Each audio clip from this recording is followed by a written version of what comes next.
ആഗോള കത്തോലിക്ക സഭയും ഭാരത കത്തോലിക്ക സഭയും കേരള കത്തോലിക്ക സഭയും പ്രത്യേകിച്ച് സീറോ മലബാർ സഭയും ഇടുക്കി രൂപതയും അതിലേറെ ഇടുക്കിയിലെ ക്രൈസ്തവ വിശ്വാസികളും ഏറെ സന്തോഷത്തിലാണ്.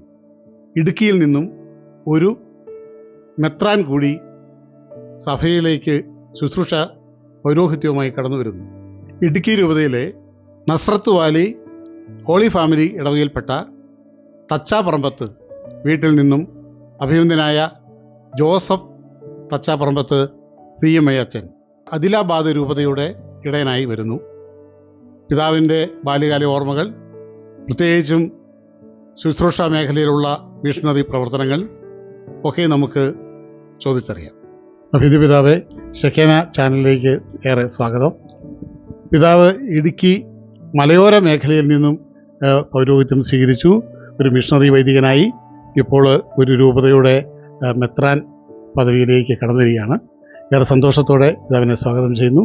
പിതാവിൻ്റെ ഈ ബാല്യകാലം അല്ലെങ്കിൽ പിതാവ് ഈ ദൈവവിളിയിലേക്ക് കടന്നു വരാനുണ്ടായ ഒരു സാഹചര്യം ഒക്കെ ഒന്ന് പറയാമോ? എൻ്റെ ദൈവവിളിക്ക് കാരണം എന്ന് പറയുമ്പോൾ അടിസ്ഥാനമായിട്ട് എൻ്റെ കുടുംബം തന്നെയാണ്. മാതാപിതാക്കൾക്കുള്ള തീക്ഷ്ണമായ വിശ്വാസവും ആ വിശ്വാസത്തിലുള്ള പരിശീലനവും പള്ളിയും കുദാശകൾ സ്വീകരിക്കുന്നതിനുള്ള മാതാപിതാക്കൾ വഴി ഞങ്ങൾക്ക് കിട്ടിയിരിക്കുന്ന ആ ഒരു ചൈതന്യമാണ് ഈ ദൈവവിളിയുടെ കാരണമെന്ന് തോന്നുന്നു. ഈ മലയോര മേഖലയിൽ ആദ്യകാലങ്ങളിലൊക്കെ പള്ളി അത്ര അടുത്തല്ലായിരുന്നു. ഇപ്പോൾ തൊട്ടടുത്ത് തന്നെ പള്ളിയുണ്ട്. ആദ്യകാലങ്ങളിലൊക്കെ ഞങ്ങൾ വാഴവര ഇടവകയിലാണ് പോയിക്കൊണ്ടിരുന്നത്. അപ്പോൾ അവിടെ ശനിയാഴ്ചയും ഞായറാഴ്ചയും കുർബാനയ്ക്ക് പോകണം എന്നുള്ളത് മാതാപിതാക്കളുടെ ഒരു നിഷ്ഠയിൽപ്പെട്ടതാണ്. അപ്പം ശനിയാഴ്ച വാഴവരയ്ക്ക് നടന്നു പോകണമെന്നുണ്ടെങ്കിൽ ഏകദേശം ഒരു 3/4 മണിക്കൂർ അല്ലെങ്കിൽ 1 മണിക്കൂർ സമയമുണ്ട്. അപ്പം ഞായറാഴ്ച തീർച്ചയായിട്ടും ഇടവപ്പള്ളി കുർബാന ചെല്ലണം എന്നുള്ളത് ചാച്ചൻ്റെ നിഷ്ഠയാണ്. അപ്പം ശനിയാഴ്ച എന്ന് പറഞ്ഞാൽ പെട്ടെന്ന് കുർബാന കഴിഞ്ഞിട്ട് തിരിച്ചു വരാം. അപ്പം ഞങ്ങൾക്ക് തൊട്ടടുത്ത് തന്നെ ശാന്തിഗ്രാമം എന്ന് പറയുന്ന ഒരു പള്ളിയുണ്ട്. ആ പള്ളി ചെല്ലാനായിട്ട് ഞങ്ങൾക്ക് വെറും 10-15 മിനിറ്റ് മതി. പക്ഷേ അത് വളരെ സ്റ്റീപ്പായിട്ടുള്ള കയറ്റം കയറിപ്പോണം. അപ്പോൾ അങ്ങനെയാകുമ്പം അവിടെ ശനിയാഴ്ച കുർബാനയ്ക്ക് പോകും, ഞായറാഴ്ച ഇടവപ്പള്ളിയിൽ പോകും. അങ്ങനെയാണ് ഞങ്ങളെല്ലാവരെയും വിശ്വാസത്തിൽ പരിശീലിപ്പിച്ചു കൊണ്ടുവന്നത്. അതുകൂടാതെ തന്നെ 5:30 ആകുമ്പം ചാച്ചനെല്ലാവരെയും വിളിച്ചെഴുന്നേൽപ്പിച്ച് കൊന്ത ചെല്ലണം എന്നുള്ള നിർബന്ധമാണ്. അത് ആദ്യത്തെ കാലത്തെ കൊന്ത, അത് തിരുഹൃദയ കൊന്ത. അത് കഴിഞ്ഞ് വൈകുന്നേരം മാതാവിൻ്റെ കൊന്ത. അത് രണ്ടും വളരെ കർക്കശമായിട്ട് ഞങ്ങളെ കൊണ്ട് ചലിപ്പിച്ചുകൊണ്ടിരുന്നതാണ്. ഒരുപക്ഷെ ഇത്രയും കർക്കശമായ നിയമങ്ങളും കടുകട്ടിയായ സംസാരങ്ങളുമൊക്കെ ആയിരിക്കാം ഇങ്ങനെ ഒരു ദൈവവിളി കിട്ടാനും അങ്ങനെ പോകാനായിട്ടൊക്കെ സാധിച്ചതെന്ന് വിചാരിക്കുന്നു. ഇപ്പോൾ ചാച്ചന് 91 വയസ്സുണ്ട്. ചാച്ചൻ ഇപ്പോഴും അതിരാവിലെ എഴുന്നേറ്റ് കൃത്യമായി വിശുദ്ധ കുർബാനയിൽ പങ്കെടുക്കുന്നതോടുകൂടി കുർബാനയിൽ പങ്കെടുക്കുന്നതെന്ന് ഇന്നലെ ചെക്കനോട് അറിയിച്ചിരുന്നു. ഇപ്പോഴും പുതിയ തലമുറയ്ക്ക് ഈ കുടുംബവും നേതാക്കന്മാരുടെ ഒരു മാതൃകയാണ്. അച്ഛനുണ്ടായ അല്ലെങ്കിൽ പിതാവിനുണ്ടായ അതേ പ്രചോദനം പുതിയ തലമുറയ്ക്ക് ഉണ്ടാകുമെന്നുള്ള വിശ്വാസത്തിലാണ് പറഞ്ഞത്. തീർച്ചയായിട്ടും. കാരണം എൻ്റെ അനിയൻ ബിനുവിന് 4 ആൺകുട്ടികളാണ്. ചാച്ചൻ കുർബാനയ്ക്ക് പോകുമ്പോൾ സ്വാഭാവികമായിട്ട് അവർ 5:30 എഴുന്നേൽക്കും. 6 മണിക്ക് ചാച്ചൻ്റെ കൂട്ടത്തിൽ ഒരുപക്ഷെ ചാച്ചനേക്കാൾ മുമ്പേ അവർ പള്ളിയിലെത്താറുണ്ട്. അപ്പോൾ ഇങ്ങനെയൊരു വിശ്വാസ പരിശീലനത്തിൽ കൂടി മാത്രമേ നമ്മുടെ ഇന്നത്തെ തലമുറ മുമ്പോട്ട് പോകൂ. ഒരുപക്ഷെ ഞങ്ങളുടെ ഈ തച്ചോറമ്പത്ത് കുടുംബത്തിലായിരിക്കാം ഇങ്ങനെയൊരു കാര്യങ്ങൾ കണ്ടുവരുന്നത്. പക്ഷേ പള്ളിയിൽ ചെല്ലുമ്പോൾ അവിടെ ഒത്തിരി കുട്ടികൾ പള്ളിയിലുണ്ട്. അപ്പം ഈ മേഖലയുടെ പ്രത്യേകതയായിരിക്കാം ഒരുപക്ഷെ ഇത്രയും ആളുകൾ ഒരുമിച്ച് പള്ളി വരികയും കുർബാനയിൽ പങ്കെടുക്കുകയും ചെയ്യുന്നു. ദിവസങ്ങളിലാണെങ്കിലും ഇവിടുത്തെ കുർബാനയിൽ ഏകദേശം ഒരു 200 മുതൽ ആൾക്കാർ ഡെയിലി കുർബാനയ്ക്ക് വരുന്നുണ്ട്. ഒരുപക്ഷെ ഈ മേഖല തന്നെ ഒരു പരിശുദ്ധാത്മാവിൻ്റെ പ്രേരണയോടുകൂടി ജീവിക്കുന്ന ഒരു ഏരിയ ആണെന്നാണ് എനിക്ക് തോന്നുന്നത്. ഈ നാലുമക്കടവയിൽ തന്നെ വൈദികർ 5 ടച്ചന്മാരുണ്ട്, അതുപോലെ തന്നെ സിസ്റ്റേഴ്സും. അപ്പോൾ ഇവിടുത്തെ വിശ്വാസ പരിശീലനം തന്നെ ഒരു നല്ല മോഡലാണ് എന്ന് തോന്നുന്നു. ഇവിടുത്തെ കർഷകരെ ഒട്ടുമിക്കവാറും ആൾക്കാരും പള്ളിയുമായിട്ട് ബന്ധപ്പെട്ട് ജീവിക്കുന്നവരാണ്. അപ്പം ഇതൊരു കാർഷിക മേഖല ആയതുകൊണ്ട് തന്നെ പുറത്തു നിന്നുള്ള പട്ടണത്തിൻ്റേതായ ഒരു ദുസ്വഭാവങ്ങളും ഇവിടെ എത്തിയിട്ടില്ലെന്നാണ് തോന്നുന്നത്. ഇതൊരു കാർഷിക മേഖലയാണ്, ഇതൊരു ഗ്രാമമാണ്. ഈ ഗ്രാമത്തിൽ വികാരിയച്ഛന് നല്ലൊരു സേ ഉണ്ട് ഇവിടെ, അതായത് മറ്റുള്ളവരെ പറഞ്ഞു പഠിപ്പിക്കാനുള്ളൊരു അവസരമുണ്ട്. ഒത്തിരി കുടുംബങ്ങളിൽ നിന്ന് പുറത്ത് ജോലിക്കായിട്ട് പോയിക്കുന്നവരുണ്ട്. പക്ഷേ എന്നിരുന്നാൽ പോലും ഇപ്പോൾ ഇവിടെയുള്ള ഒരു സമൂഹം എന്ന് പറയുന്നത് വളരെ ഐക്യത്തിലും വിശ്വാസത്തിലും ജീവിക്കുന്നവരാണ്. അത് നമ്മുടെ കത്തോലിക്ക കുടുംബത്തിൽപ്പെട്ടവരായ പോലും മറ്റുള്ള റിലീജിയൻ, അതായത് വിശ്വാസമുള്ളവരാണെങ്കിൽ പോലും എല്ലാവരും വളരെ ഐക്യത്തോടു കൂടിയാണ് ജീവിക്കുന്നത്. ഇവിടെ ഒരു സമാധാനത്തോടെ ജീവിക്കാൻ പറ്റിയ ഒരു സ്ഥലമാണ്. പിതാവ്, ഇന്ന് പൗരോഹിത്യവും സന്യസ്തവും ഏറെ തെറ്റിദ്ധരിക്കപ്പെടുന്ന ഒരു കാലഘട്ടം, ഏറെ വിമർശിക്കപ്പെടുന്ന ഒരു കാലഘട്ടം, ഏറെ കുറ്റപ്പെടുത്തപ്പെടുന്ന ഒരു കാലഘട്ടം. അതുകൊണ്ട് തന്നെ ദൈവവിളികൾ നമ്മുടെ കുടുംബങ്ങളിൽ വളരെ കുറഞ്ഞുകൊണ്ടിരിക്കും. ഈ കാലഘട്ടത്തിൽ പുതിയ തലമുറയോട് ദൈവവിളിയിലേക്ക് കടന്നു വരാൻ, ക്രിസ്തുവിനെ പ്രഘോഷകരാകുവാൻ, സുവിശേഷത്തിൻ്റെ പ്രഘോഷകരാകുവാൻ പുതിയ തലമുറയോട് നിങ്ങൾക്ക് എന്താണ് പറയുന്നത്? ദൈവവിളി എല്ലാ കാലവും വെല്ലുവിളി നിറഞ്ഞതാണ്. അത് പുതിയ തലമുറയാണെങ്കിലും ശരി, പഴയ തലമുറയാണെങ്കിലും ശരി.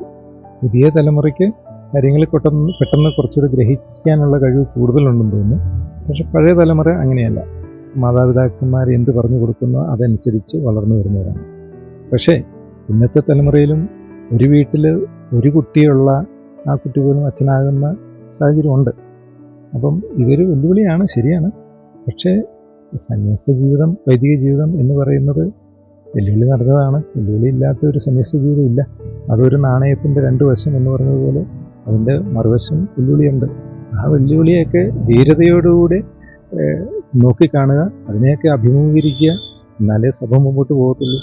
അപ്പം ഇന്നത്തെ ചർച്ചകളിലും ചാനലുകളിലൊക്കെ നമ്മൾ ഇരുന്ന് കാണാറുണ്ട്, ഇത് സന്യാസ ജീവിതം എന്ന് പറയുന്ന ഒരു മുഖംമൂടിയാണ് എന്നൊക്കെ നമ്മൾ കേൾക്കാറുണ്ട്.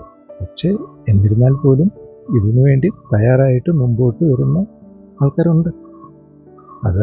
അതിനാണ് ദൈവകൃപ ഇരിക്കുന്നത്, ദൈവാനുഗ്രഹം ഇരിക്കുന്നത്. അത് പ്രോത്സാഹിപ്പിക്കാൻ വേണ്ടിയിട്ട് മാതാപിതാക്കളും ഇപ്പോഴത്തെ പുതിയ തലമുറയും ഒക്കെ പരിശ്രമിക്കുക. അതാണ് നമുക്ക് ദൈവവിളി കൂടുതലായിട്ട് ഉണ്ടാകുന്നത്. ആദ്യം ദൈവവിളി ഒത്തിരി ആൾക്കാരുണ്ടാകുന്ന അല്ല കാര്യം, ഉള്ളവർ നല്ല വിശുദ്ധരായിട്ടും വിശുദ്ധിയോടുകൂടിയും ജീവിക്കുന്നവർ അല്ല എന്നുള്ളതാണ്. സഭയോട് കൂടുതൽ അടുക്കാതെ നിൽക്കുന്നവർ, അല്ലെങ്കിൽ പ്രാർത്ഥന, കുടുംബ പ്രാർത്ഥനകളൊക്കെ പറയുന്നു, ഇങ്ങനെയുള്ള കുടുംബങ്ങളൊക്കെ അതൊക്കെ എങ്ങനെ നവീകരിക്കും? അത് നവീകരിക്കപ്പെടണം. കാരണം ഒരുമിച്ചുള്ള പ്രാർത്ഥന ഉള്ള കുടുംബങ്ങളിലെ വിശ്വാസം വളരത്തുള്ളൂ. പ്രായമായവരോ കാരണവന്മാർ മാറി നിന്നിട്ട് പിള്ളേരോട് പ്രാർത്ഥിച്ചു എന്ന് പറഞ്ഞു കഴിഞ്ഞാൽ അത് നടക്കത്തില്ല. ആദ്യം കാരണവന്മാർ തന്നെ തുടങ്ങണം പ്രാർത്ഥനയിൽ. ഈ മൂല്യങ്ങൾ ലഭിക്കുന്നത് മാതാപിതാക്കൾ വഴിയാണ്. അവർ പുറത്ത് പോകുമ്പോൾ അവരൊരു വീട്ടിൽ അവർ സ്കൂളിൽ ചെല്ലുമ്പോഴോ അല്ലെങ്കിൽ അവരുടെ മറ്റുള്ള കാര്യങ്ങളിൽ കൂട്ടുകാർ അവർ വളരെയധികം ഇൻഫ്ലുവൻസ് ചെയ്യുന്ന ഒരു സാഹചര്യമാണ്. കാരണം ഇന്നത്തെ മീഡിയ എന്ന് പറയുന്നത് 2ാം ക്ലാസ്സിൽ പഠിക്കുന്ന കുട്ടിക്ക് പോലും മീഡിയയിൽ കൂടെ എല്ലാം കിട്ടും. പക്ഷേ മീഡിയയിലുള്ള മൂല്യങ്ങൾ എന്താണെന്നുള്ളത് അവരെ പറഞ്ഞ് പഠിപ്പിക്കുക എന്നുള്ളതാണ്. ചില കാര്യങ്ങൾ വേണ്ട എന്ന് തന്നെ കർക്കശമായിട്ട് മാതാപിതാക്കൾ അവരെ പറഞ്ഞ് പഠിപ്പിക്കണം. അപ്പം ചില സമയത്ത് മൊബൈലുകൾ ഉപയോഗിക്കാൻ പാടില്ല എന്ന് തന്നെ പറയണം. അങ്ങനെ കർക്കശമായിട്ടുള്ള കുടുംബങ്ങളിൽ നിന്ന് നല്ല നല്ല ദൈവവിളികൾ ഉണ്ടാകാറുണ്ട്. അപ്പോൾ അങ്ങനെ മാതാപിതാക്കളിലൂടെയാണ് ഇത് മുഴുവനും നടക്കുന്നത്. കുട്ടികളുടെ സംസാര രീതി, അവരുടെ പെരുമാറ്റം, അതിൻ്റെ അകത്ത് എന്തെങ്കിലും വ്യത്യാസങ്ങളുണ്ടോ എന്ന് മനസ്സിലാക്കേണ്ടത് മാതാപിതാക്കളാണ്. ആ മാതാപിതാക്കൾക്ക് മനസ്സിലാവും, അത് കൃത്യം മനസ്സിലാവും. മാതാപിതാക്കൾ മനസ്സിലായെങ്കിൽ പോലും എൻ്റെ മോനെ ഞാൻ വിഷമിപ്പിക്കില്ല എന്ന് പറഞ്ഞു കഴിഞ്ഞാൽ എല്ലാ മൂല്യങ്ങളും തീർന്നു പോയി. പണ്ട് കാലത്ത് അങ്ങനെ അല്ലായിരുന്നു. കുട്ടികളെ അടിക്കേണ്ടടുത്ത് അടിക്കണം, ശാസിക്കേണ്ടടുത്ത് ശാസിക്കണം. പക്ഷേ ഇന്ന് ഗവൺമെൻറ്റും നിയമങ്ങളും ഒക്കെ അതിനെതിരാണ്. കുട്ടികളെ തല്ലാൻ പാടില്ല, അവരോട് ശാസിക്കാൻ പാടില്ല, അവരെ മുഖം കറുപ്പിച്ച് സംസാരിക്കാൻ പാടില്ല. പക്ഷേ അങ്ങനെയൊക്കെ സംസാരിച്ചാൽ പോലും അവർക്ക് നമ്മൾ കൊടുക്കുന്ന മൂല്യങ്ങളിലാണ് കാര്യമായിരിക്കുന്നത്. അതും നല്ല കർക്കശതയോട് സംസാരിച്ച് അവരെ ആ രീതിയിൽ കൊണ്ടുവരണം. കാരണം ഈശോ എന്ന് പറഞ്ഞത്, ഈശോയുടെ ശിഷ്യന്മാർ തന്നെ പറഞ്ഞിട്ടുണ്ട്, ഈ മൂല്യങ്ങളൊക്കെ വളരെ കഠിനമാണ്, ഇതാർക്ക് ചെയ്യാൻ പറ്റും. അതുകൊണ്ട് ഞങ്ങൾ ഇട്ടിട്ട് പോവുക. 70 പേരിൽ 12 പേരെ ബാക്കി നിന്നുള്ളൂ, ബാക്കിയുള്ള എല്ലാവരും ഇട്ട് പോവുക. ഇതെന്ത് ബുദ്ധിമുട്ടാണ്, ഇത് ആർക്കെ ചെയ്യാൻ പറ്റുമെന്ന് എന്ന് ചോദിച്ചാണ് എല്ലാവരും പോകുന്നത്. പക്ഷേ അത് ഇപ്പോഴും ഉണ്ട്. നമ്മളവരെ നല്ല രീതിയിൽ കൊണ്ടുവരിക, അവരോട് സംസാരിക്കുക, മാതാപിതാക്കൾ മറ്റുള്ളവർക്കൊരു മാതൃകയാകുക. ഇപ്പോഴൊക്കെയാണ് ഈ മൂല്യങ്ങൾ വളർന്നു വരുന്നത്. അങ്ങനെ ഒരു വൈദികനായിട്ട് ഇവിടെ വീട്ടിൽ വരുമ്പോൾ ഇടുക്കി രൂപ മേഖലയിലെ എല്ലാ ജനകീയ വിഷയങ്ങളിലും അംഗീകാരങ്ങളിലും വളരെ സ്ഥിരീകരണ പ്രവർത്തനം ചെയ്തു. ആ രൂപതയെ നിങ്ങൾ പിന്തുണ. തീർച്ചയായിട്ടും എനിക്ക് പട്ടം കിട്ടുന്നത് അന്ന് കോതമംഗലം രൂപതയാണ്. കോതമംഗലം രൂപത പിരിഞ്ഞ് ഇടുക്കി രൂപതയാകുമ്പോൾ അന്നത്തെ ആദ്യത്തെ പിതാവ് അനുഭവിപ്പാട്ടിൽ പിതാവ് പിതാവ് എപ്പോഴും എനിക്കൊരു പ്രചോദനം തന്നെയായിരുന്നു. കാരണം ഈ മലയോര മേഖലയിൽ ആൾക്കാർക്കുണ്ടാകുന്ന ബുദ്ധിമുട്ടുകളിൽ അദ്ദേഹം കൂടുതലുണ്ടായിരുന്നു. ഈ മലയോര കർഷകരുടെ ശബ്ദമായിരുന്നു അനുഭവിപ്പാട്ടിൽ പിതാവ്. പലപ്പോഴും ഞാനിവിടെ വരുമ്പോൾ അനിയനച്ഛൻ സ്വാമിയച്ഛൻ ഉള്ളത് കൊണ്ട് പിതാവുമായിട്ട് എനിക്ക് നല്ലൊരു ബന്ധമുണ്ടായിരുന്നു. ഞങ്ങൾ പിതാവിനെ കാണാൻ വേണ്ടിയിട്ട് വിശ്വസിച്ച് പോകുമായിരുന്നു. അത് കഴിഞ്ഞ് ഇപ്പോഴത്തെ പിതാവ് നെല്ലിക്കുന്ന പിതാവുമായിട്ട് എനിക്ക് നല്ല ബന്ധമുണ്ട്. അദ്ദേഹമായിട്ട് ഞാൻ പല കാര്യങ്ങളും സംസാരിക്കാറുണ്ട്, അദ്ദേഹം വിശ്വസിച്ച് പോകാറുണ്ട്. അപ്പോൾ അങ്ങനെ മൊത്തത്തിൽ പറയുകയാണെങ്കിൽ എനിക്ക് ഈ രൂപത, അതായത് എൻ്റെ ഹോം രൂപത എന്ന് പറയാമല്ലോ, ഈ രൂപതയായിട്ട് എനിക്ക് നല്ല ബന്ധമുണ്ട്. ഇവിടെ നിന്നാണ് എൻ്റെ തുടക്കം. അത് കഴിഞ്ഞിട്ടാണല്ലോ അഖിലഭാരത രൂപതയ്ക്ക് വേണ്ടി ഞാൻ ജോലി ചെയ്യാൻ പോകുന്നത്. അപ്പം ഡിഗ്രികൾ എപ്പോഴും എൻ്റെ കൂട്ടത്തിലുണ്ട്. വീട്ടിലെ നാലാമത്തെ അച്ഛൻ പിതാവായി നിയോഗിതമായിരുന്നു. 6ാമത്തെ ആളാണ് അച്ഛൻ. ഈ ചേട്ടൻ്റെ ജീവിതം, ചേട്ടൻ്റെ ഒരു പൗരോഹിത്യത്തിലുള്ള ജീവിതവും ഒക്കെ അച്ഛൻ എങ്ങനെയാണ് ഒരു ദൈവവിളിയിലേക്ക് ഒരു മാതൃക? വാസ്തവത്തിൽ ഞാൻ 4ാമത്തെ ആളായിട്ടാണ് ഇതിന് സെമിനാരി പരിശീലനത്തിന് വേണ്ടിയിട്ട് പോകുന്നത്. എനിക്ക് മുൻപുണ്ടായിരുന്ന ചേട്ടൻ ആദ്യം സെമിനാരി ചേർന്നു, പിന്നെ 2 ചേച്ചിമാരും നടപ്പിൽ ചേർന്നു. കഴിഞ്ഞ് 4ാമത്തെ ആളായിട്ടാണ് ഞാൻ വാസ്തവത്തിൽ സെമിനാരി ചേരുന്നത്. ഇവരുടെ എല്ലാം ഒരു ജീവിത മാതൃക എനിക്ക് ഒത്തിരി പ്രചോദനമായി. അത് ഇവരുടെ പരിശീലന കാലഘട്ടത്തിൽ ഒരു വീട്ടിൽ വരുമ്പോഴും അതുപോലെ തന്നെ എന്നോടനുബന്ധിച്ച് ദേവാലയത്തിൽ പോകുന്നതും അതെല്ലാം എന്നെ ഒത്തിരി സഹായിച്ചിട്ടുണ്ട്. ഈ ഒരു തീരുമാനത്തിലേക്ക് ഈ ദൈവവിളി സ്വീകരിക്കാനായിട്ട് എനിക്ക് പ്രചോദനമായിട്ടുണ്ട്. അതിനേക്കാളുപരിയായിട്ട് ഞാൻ വിചാരിക്കുന്നത് ഈ കുടുംബത്തിൽ ഞങ്ങളുടെ ഒരു പ്രാർത്ഥന ജീവിതം, മാതാപിതാക്കളുടെ വലിയൊരു പ്രചോദനം അക്കാര്യത്തിൽ. എല്ലാ ദിവസവും കൃത്യമായി വീട്ടിൽ പ്രാർത്ഥിക്കുന്ന, അതുപോലെ തന്നെ ദേവാലയത്തോട് ചേർന്നുള്ള ഒരു ജീവിതം, അതൊക്കെ ഞങ്ങളെ വാസ്തവത്തിൽ ഇങ്ങനെയൊരു ദൈവവിളി സ്വീകരിക്കാനായിട്ട് ഞങ്ങളെല്ലാവരെയും സഹായിച്ചു എന്നാണ് ഞാൻ വിശ്വസിക്കുന്നത്. തീർച്ചയായിട്ടും മാതാപിതാക്കളുടെ ഒരു വലിയ പ്രചോദനം, അവരുടെ ജീവിതം ഞങ്ങൾക്ക് ഒത്തിരി ഈ ഒരു നിലയിലെത്താനായിട്ട് സഹായിച്ചിട്ടുണ്ട്. പിന്നെ എൻ്റെ മൂത്തവരുടെ എല്ലാവരുടെയും ഒരു ജീവിതം എനിക്ക് ഈ ഒരു നിലയിലേക്ക് എത്താനായിട്ട് എന്നെ പ്രേരിപ്പിച്ചു, എനിക്ക് സഹായമായി എന്നുള്ളതാണ് സത്യം. ക്രിസ്തുവിന്റെ ദൈവവിളിക്കുണ്ടായ ഒരു സാഹചര്യം എൻ്റെ ദൈവവിളി എന്ന് പറയുന്ന കാരണവന്മാരുടെ മാതാപിതാക്കളുടെ ശിക്ഷണത്തിൽ നിന്നാണ് എനിക്ക് ശരിക്കും ദൈവവിളി ഉണ്ടായത്. കാരണം 10ാം ക്ലാസ് കഴിഞ്ഞപ്പം മടക്കി പോകണം എന്നൊക്കെ പറയും. ഇനിയിപ്പം മടക്കാനും പോകണ്ട, 2 കൊല്ലം കൂടെ കഴിഞ്ഞിട്ട് പോയാൽ മതി, എല്ലാം മനസ്സിലാക്കി പഠിച്ചതിന് ശേഷം പോയാൽ മതി എന്നൊക്കെ പറയുമായിരുന്നു. ഞാൻ എന്നാലും എനിക്ക് ഒരു പാവങ്ങളെ എങ്ങനെ സ്നേഹിക്കണം, സേവിക്കണം, അവരെ ശുശ്രൂഷിക്കണം എന്നൊക്കെ ഉണ്ടായിരുന്നു. അപ്പോൾ അവധിക്കൊക്കെ വീട്ടിലിങ്ങനെ പോകുമ്പോൾ പിന്നെ വല്യപ്പനും വല്യമ്മയും പള്ളിയിൽ കൊണ്ടുപോകും. എല്ലാ ദിവസവും പള്ളിയിൽ പോകാം.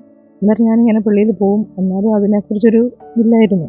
പിന്നീട് ഇങ്ങനെ വേറൊരു സഭയിൽ പോയി, അന്നേരം ഈ പാവങ്ങളോടുള്ള സ്നേഹം ഭയങ്കര ഇതായിരുന്നു. അപ്പം ഇങ്ങനെ വീട്ടിലൊക്കെ ഇങ്ങനെ കർമ്മക്കാരൊക്കെ ഇങ്ങനെ വരുമ്പോൾ അവർക്ക് പൈസ കൊടുക്കാനും ഭക്ഷണം കൊടുക്കാനൊക്കെ ഞാനിങ്ങനെ ഒത്തിരി വഴക്ക് കൂടുമായിരുന്നു.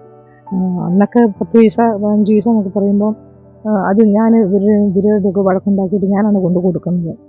അങ്ങനെയൊക്കെ ഒരു പ്രചോദനം വന്നപ്പോൾ എനിക്ക് എന്തായാലും പാവങ്ങളെ ശുശ്രൂഷിക്കാൻ മതി, അതിനൊരു പ്രതിഫലവും വേണ്ട, അതുകൊണ്ട് അവരുടെ കാര്യമില്ലല്ലോ എന്നൊരു ചിന്ത കൊണ്ടാണ് ഞാൻ ഞങ്ങളുടെ പുതിയ കോൺഗ്രിഗേഷനായ ഇനിഷ്യസ് സമൂഹത്തിലേക്ക് കടന്നു ചെല്ലുന്നത്. അവിടെ നീണ്ട വർഷങ്ങൾ 25-27 വർഷത്തോളം അവിടെ ഉണ്ടായിരുന്നു. അതിന് ശേഷമാണ് ഞങ്ങളെ ഒരു സമൂഹമായിട്ട് തലശ്ശേരി അതിരൂപതയിലെ മാർ ജോസഫ് പാമ്പിളാനി പിതാവ് അംഗീകരിക്കുകയും ഇതിന് തുടക്കം കുറിക്കുകയും ചെയ്തു. പക്ഷേ 8 മക്കളുള്ളൊരു കുടുംബം, അതിൽ തന്നെ 4 പേര് കർത്താവിൻ്റെ ശുശ്രൂഷയ്ക്കായി സമർപ്പിക്കപ്പെട്ടവർ. 2 സഹോദരങ്ങളായ 2 പുരോഹിതരിൽ ഒരാൾ മെത്രാനായി ശുശ്രൂഷയിലേക്ക് നിയോഗിക്കപ്പെടുന്നു. സഹോദരിമാരായ ക്രിസ്തുമാർക്ക് എന്താണ് കാണാൻ? എനിക്ക് എൻ്റെ കുടുംബത്തെക്കുറിച്ച് ഓർക്കുമ്പോൾ വളരെ നന്ദിയാണ് തോന്നുന്നത്. കാരണം മാതാപിതാക്കളുടെ മാതൃകാപരമായ ജീവിതത്തിൻ്റെ ഫലമാണ് ഞങ്ങൾ 4 പേര് ഇന്ന് ഇങ്ങനെയായിരിക്കുന്നത് എന്ന് എനിക്ക് പറയാനുള്ളത്. കർത്താവിൻ്റെ കാരുണ്യം ഞങ്ങളുടെ കുടുംബത്തിൽ വളരെ സമൃദ്ധമായി വർഷിക്കപ്പെട്ടു എന്ന് എനിക്ക് അനുഭവിക്കാൻ പറ്റുന്നു. എൻ്റെ ദൈവവിളിയെക്കുറിച്ച് ചിന്തിക്കുകയാണെങ്കിൽ എൻ്റെ കുടുംബത്തിൽ അച്ഛന്മാരെക്കുറിച്ചോ സിസ്റ്റേഴ്സിനെ കുറിച്ചോ ഒരു തിന്മയായിട്ട് പറഞ്ഞ് ഞാൻ കേട്ടിട്ടില്ല. എല്ലായ്പ്പോഴും ആദ്യകാലങ്ങളിൽ ഞാൻ വീട്ടിലായിരുന്നപ്പോൾ അച്ഛന്മാരെയും സിസ്റ്റേഴ്സിനെയും വളരെ ബഹുമാനത്തോടു കൂടി കാണുകയും അവരെ സ്വീകരിക്കുകയും അവരെ ബഹുമാനിക്കുകയും അവരെക്കുറിച്ച് നന്മ മാത്രം വീട്ടിൽ സംസാരിക്കുകയും ചെയ്യുന്നതാണ് ഞാൻ കേട്ടിട്ടുള്ളത്. പിന്നെ എൻ്റെ തറവാട്ട് വീട്ടിൽ സിസ്റ്റേഴ്സ് ഉണ്ടായിരുന്നു. അവരൊക്കെ വരുമ്പോൾ അല്ലെങ്കിൽ മറ്റുള്ള സിസ്റ്റേഴ്സ് വരുമ്പോൾ വീട്ടിൽ കാണിക്കുന്ന സ്നേഹം, ബഹുമാനം, ആദരവ് ഇതൊക്കെ കാണുമ്പോൾ ഇത് നല്ല ജീവിതമാണല്ലോ. അവരോട് കാണിക്കുന്ന ആ രീതികളൊക്കെ കണ്ടപ്പോൾ എനിക്ക് വളരെ സന്തോഷം തോന്നിയിട്ടുണ്ട്. അപ്പോഴെനിക്കും തോന്നിയിട്ടുണ്ട് ഇത് ഇങ്ങനെ ആയാൽ നല്ലതാണല്ലോ, എല്ലാവർക്കും സന്തോഷം പകരുന്നൊരു ജീവിതമാണെങ്കിൽ എനിക്കും ഇത് തിരഞ്ഞെടുക്കാമല്ലോ എന്നൊക്കെ ഞാനും ചിന്തിച്ചിട്ടുണ്ട്. മിഷൻ മേഖല തിരഞ്ഞെടുക്കാനുള്ള ഒരു കാരണം സാഹചര്യം എന്ന് പറഞ്ഞു കഴിഞ്ഞാൽ ഒരു വൈദികനാകണം, ഒരു മിഷണറി ആകണം എന്നുള്ളൊരു ആഗ്രഹം മാത്രമേ ഉണ്ടായിരുന്നുള്ളൂ. അപ്പം ഞാൻ പഠിച്ച സ്കൂള് സെൻറ് തോമസ് സ്കൂൾ ഇരട്ടയാറാണ്. അവിടെ 10ാം ക്ലാസ്സിൽ ആ വർഷം ഏകദേശം ഒരു 300 കുട്ടികൾ 10ാം ക്ലാസ്സിലുണ്ട്. അപ്പം ഇതൊരു പള്ളി സ്കൂളാണ്. ഈ പള്ളിവക സ്കൂളിൽ ഒത്തിരി അച്ഛന്മാർ ദൈവവിളിക്ക് വേണ്ടിയിട്ട് അവിടെ വന്നിട്ടുണ്ട്. അപ്പം CMI സഭയിൽ നിന്ന് തന്നെ പല അച്ഛന്മാരവിടെ വന്നിട്ടുണ്ട്. പല കോൺഗ്രിഗേഷനിൽ നിന്നുള്ള അച്ഛന്മാർ കുട്ടികളെ അന്വേഷിച്ച് അവിടെ വന്നിട്ടുണ്ട്. എനിക്ക് എൻ്റെ ഓർമ്മയിൽ ഫാദർ ചാക്കോ തെങ്ങുംപള്ളി ചാന്ത പ്രൊവിൻസിന് വേണ്ടിയിട്ട് CMI സഭയുടെ ചാന്ത പ്രൊവിൻസിന് വേണ്ടിയിട്ടുള്ള ഒരച്ഛൻ അവിടെ വന്നു. ഞങ്ങളെല്ലാവരെയും വിളിച്ചു കൂട്ടി. എന്നിട്ട് നിങ്ങളുടെ ആഗ്രഹം എന്താണ്? അപ്പോൾ കുറച്ച് പേരൊക്കെ പറഞ്ഞു വൈദികനാണെന്ന് പറഞ്ഞു. ഞാനും പറഞ്ഞു എനിക്കൊരു വൈദികനാണെന്ന് പറഞ്ഞു. അച്ഛൻ ഞങ്ങളുടെ പേരൊക്കെ എടുത്ത് അച്ഛൻ തിരിച്ചു പോയി. അത് കഴിഞ്ഞ് ഒരു ദിവസം അച്ഛൻ ഞങ്ങളുടെ വീട്ടിലെത്തിയിരിക്കുന്നു. അതായത് ഇരട്ടയാറ്റിൽ നിന്ന് നാലുമുക്ക് വരെ വരണമെങ്കിൽ 45 മിനിറ്റ് നടക്കണം. അന്ന് ബസ്സൊന്നും ഇല്ലാത്ത കാലമാണ്. അച്ഛനൊരു വൈകുന്നേരം ഇവിടെ വന്നിട്ട് പറഞ്ഞു, ജോസഫ് അല്ലേ എന്ന് ചോദിച്ചു. അപ്പം അച്ഛൻ വന്നപ്പോൾ ഞാൻ വേറെ എന്തോ പണിയിലായിരുന്നു. അപ്പം ജോസഫ് അല്ലേ എന്ന് ചോദിച്ചാൽ ഞാൻ വന്നു. അപ്പോൾ പറഞ്ഞു ഞാൻ CMI സഭയിൽ നിന്ന് വരുന്നതാണ്, ജോസഫിനെ കൂട്ടിക്കൊണ്ട് പോകാൻ വേണ്ടി വരുന്നതാണെന്ന് പറഞ്ഞു. അപ്പം എനിക്ക് വളരെ സന്തോഷമായി. അപ്പം ഞാൻ അച്ഛൻ എന്നിട്ട് തിരിച്ചു പോകാൻ പറ്റത്തില്ല, എന്നിട്ട് ഇവിടെ കിടന്നു. പിറ്റേ ദിവസം അച്ഛൻ പോയി. എന്നിട്ട് ഇന്ന ദിവസം ആലുവ എന്ന് പറയുന്ന സ്ഥലത്ത് ഞങ്ങളുടെ ചാന്താഭവൻ, ഞാൻ ചാന്തായ്ക്ക് വേണ്ടിയിട്ടാണ് ചേരുന്നത്, ചാന്താഭവനിലുണ്ട്, ഇന്ന ദിവസം ചെല്ലാൻ പറഞ്ഞു. ഞാൻ പിറ്റേ തലേദിവസം തന്നെ ചാച്ചൻ എന്നെയും കൂട്ടി കട്ടപ്പന എന്ന് പറയുന്ന അടുത്തുള്ള ടൗണിൽ പോകുന്നു. വേണ്ട സാധനങ്ങൾ അന്നത്തെ കാലത്ത് ഈ ട്രങ്ക് പെട്ടി, പിന്നെ കുട, ബാത്ത് ടവൽ അങ്ങനെയുള്ള കുറച്ച് ലിസ്റ്റ് തരും. ആ ലിസ്റ്റുകൾ അങ്ങനെയുള്ള സാധനങ്ങളെല്ലാം വാങ്ങിച്ചു. ഇവിടുന്ന് കാലത്തെ ബസ്സില്ല. അപ്പോൾ ഈ ട്രങ്ക് പെട്ടി ചാച്ചൻ തന്നെ തല വെച്ച് പിറ്റേ ദിവസം വാഴവര എന്ന് പറയുന്ന സ്ഥലത്തേക്ക് നടക്കുകയാണ്. അവിടെയാണ് ബസ് കിട്ടുന്നത്. അവിടെ ചെല്ലുന്നു, ഞങ്ങൾ രണ്ടുപേരുടെ പോകുന്നു. എന്നെ കൊണ്ട് ആലുവയിൽ കൊണ്ടാക്കുന്നു. അന്ന് തിരിച്ചു വരാൻ പറ്റാത്തതുകൊണ്ട് ചാച്ചൻ എൻ്റെ കൊടുത്ത് താമസിച്ചു. പിറ്റേ ദിവസം ചാച്ചൻ തിരിച്ചു പോരുന്നു. ഞാൻ പിറ്റേ ദിവസം തന്നെ ട്രെയിനിൽ ആദ്യമായിട്ട് ഞാൻ ട്രെയിൻ കയറി ചാന്തായ്ക്ക് പോവുകയാണ് ചെയ്യുന്നത്. അങ്ങനെയാണ് വീട്ടിൽ നിന്ന് ഒരു വൈദികനായിട്ട് പോകാനുള്ള ഒരു അവസരം, സാഹചര്യം ഉണ്ടാകുന്നത്. ഞാൻ 1985 ചാന്തായിൽ ചേർന്ന് അവിടെ എത്തുന്നത്. ചാന്തായിൽ ചേർന്ന് അവിടെ എത്തുമ്പം തന്നെ ആദ്യത്തെ പരിശീലന കാലങ്ങളാണ് കൂടുതലായിട്ടുള്ളത്. ആദ്യത്തെ ഒരു 14 വർഷത്തോളം പരിശീലന കാലങ്ങളിൽ പോയി. 1997 പട്ടം കിട്ടി. ആദ്യത്തെ അപ്പോയിൻമെൻറ്റ് ഒരു വില്ലേജ്, ഒരു ഗ്രാമത്തിലാണ് എടുക്കുന്നത്. ആ സമയങ്ങളിലൊക്കെയാണ് ചാന്തായുടെ വളർച്ചയുടെ കാലങ്ങളാണ് ആ സമയം. ഞാൻ അവിടെ എത്തുന്നതിന് മുമ്പ് എത്തിയ മിഷണറി അച്ഛന്മാർ ചെയ്യുന്ന പ്രവൃത്തികൾ കണ്ടാണ് ഞങ്ങൾ വളരുന്നത്. വളരെ ദുർഘടമായ സാഹചര്യങ്ങൾ, സ്ഥലമില്ല, റോഡില്ല, ആൾക്കാർക്ക് ഭക്ഷണം കഴിക്കാൻ സാഹചര്യങ്ങളില്ല. അപ്പോൾ അവരെയെല്ലാം ഒന്നിച്ചു കൂട്ടുക, അവർക്ക് വേണ്ട കാര്യങ്ങൾ പറഞ്ഞു കൊടുക്കുക, യേശുവിലേക്ക് അടുപ്പിക്കുക. അങ്ങനെയാണ് ചാന്ത വളരെ പെട്ടെന്ന് ഒരു മിഷൻ രൂപതയായിട്ട് വളരുകയും ഒത്തിരി ആൾക്കാർ കത്തോലിക്ക മതം സ്വീകരിക്കുകയും ചെയ്യുന്നത്. അത് കഴിഞ്ഞിട്ടാണ് 1999 ചാന്ത രൂപത വിഭജിച്ച് അതിലവാദ് രൂപതയാണ്. അപ്പോൾ അതിലവാദ് രൂപതയിൽ തന്നെ അത് 2 സ്റ്റേറ്റിലായിട്ടാണ് നടക്കുന്നത്, 2 സംസ്ഥാനങ്ങളിലായിട്ടാണ് നടക്കുന്നത്. ആദ്യത്തെ അവിവിഭാജിത ചാന്ത എന്ന് പറയുന്നത് മഹാരാഷ്ട്രയും ആന്ധ്രയും കൂടെ കൂടിയാണ്. അപ്പം ഇത് 2 കൾച്ചർ, 2 ഭാഷ, 2 സംസ്കാരങ്ങൾ അതെല്ലാം മാറ്റിയെടുക്കാൻ വേണ്ടിയിട്ടാണ് 2 രൂപതയാകുന്നത്. 1999 ആദിലാബാദ് രൂപതയായി മാറുന്നത്. ആദിലാബാദ് ഇപ്പോഴത്തെ തെലങ്കാനയാണ്, അന്ന് ആന്ധ്രാപ്രദേശാണ്. അപ്പോൾ ഭാഷയുടെ അടിസ്ഥാനത്തിലാണ് ഈ രൂപതകൾ പിരിയുന്നത്.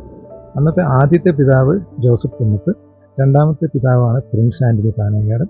ഇപ്പോൾ മൂന്നാമതായിട്ടാണ് എന്നെ ഇപ്പം പരിശുദ്ധ പിതാവ് നിയോഗിച്ചിരിക്കുന്നത്, അവിടുത്തെ മൂന്നാമത്തെ പിതാവായിട്ട്.